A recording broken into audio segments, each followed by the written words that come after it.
오늘 첫 번째 순서로 불에 데인 듯 붉고 열이 나는 난치성 피부병에 대해 함께하고 있습니다. 박사님, 불에 데인 듯 고통스러운 피부병으로 내원한 환자가 있을까요? 네, 20대 중반의 남성이 되겠습니다. 전신에 불이 데인 듯 붉으며 피부가 건조하면서 가렵다고 했습니다.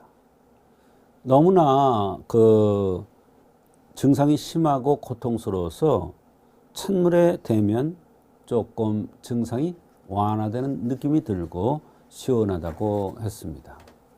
귀뒤가 갈라지고 진물이 나면서 얼굴이 가렵고 이마도 가렵다는 것입니다. 부모 말씀에 의하면 어려서부터 피부가 좋지 않았다고 했습니다. 네, 불에 데인 듯하다라는 표현을 쓸 정도로 정말 심각한 피부병인 것 같은데요. 다른 증상은 없었나요? 네, 여러 가지 동반되는 증상들이 있었습니다. 제일 중요한 것은 두통이 한 달에 몇 번씩 나타나는데 진통제를 먹지 않으면 며칠이고 머리 전체가 찌르듯 깨어질 듯 아픈 증상이 나타난다고 하였습니다. 긴장을 잘하고 야간에 과식하거나 스트레스 받으면 소화가 안 되면서 속 쓰린 증상도 있었습니다. 축농증이 심해서 가을, 겨울이면 코가 심하게 막힌다고 했습니다. 갈증을 많이 느끼고 찬물을 좋아하고 육식을 좋아한다는 것입니다. 변이를 자주 느끼면서 가끔 대변이 급할 때가 있다고 했으며 땀이 주로 등에 나고 손발은 매우 건조하다는 것입니다. 네, 이 환자의 체질은 어떻고 또 병의 원인은 무엇인지 알아보겠습니다. 네, 여러 가지 관점에서 병을 치료할 때는 생각을 해야 됩니다. 우선 어려서부터 주변 환경이나 가정적으로 좋지가 않았다는 것이 큰 원인 중에 하나가 되겠습니다. 체질은 살이 안 찌는 마른 체질이고 성격이 매우 급하면서 고집이 세고 강한 성격이었습니다.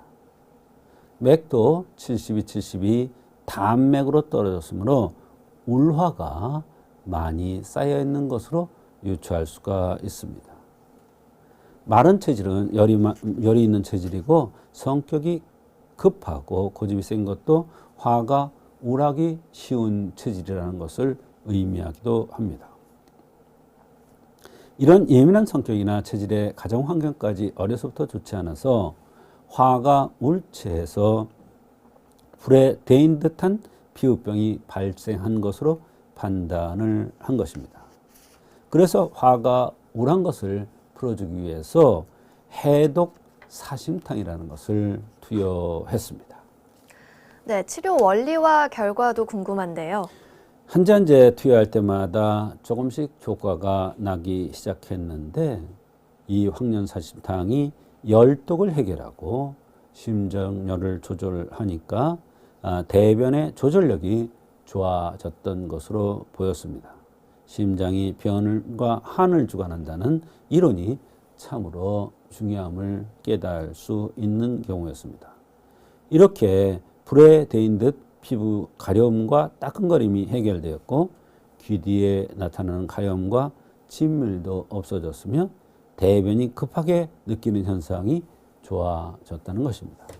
그리고 두통도 훨씬 덜 나타나면서 이제는 살 것 같다고 너무나 감사하다는 그러한 표현을 하는 경우가 있었습니다. 네, 참으로 다행입니다. 혹시나 더 덧붙이실 말씀이 있으신가요? 이 환자는 참으로 어려운 경우였죠. 그러나 다음체로 마른 체질이라는 점, 성격이나 주변 환경, 가정 환경, 맥이 담에 떨어진 점, 또 불에 데인 듯한 피부 소양감, 만성의 극심한 두통, 변이를 자주 느끼는 현상 등을 종합해 볼 때 심장의 열독에 의한 증상이라 판단되어서 해독사심탕을 투여했는데 좋은 결과가 있었습니다. 말하자면 형생맥증을 합의해서 한의학적으로 그렇게 어려운 만성 피부 질환이 잘 치료될 수 있다는 것을 얘기할 수 있는 좋은 사례가 되겠습니다.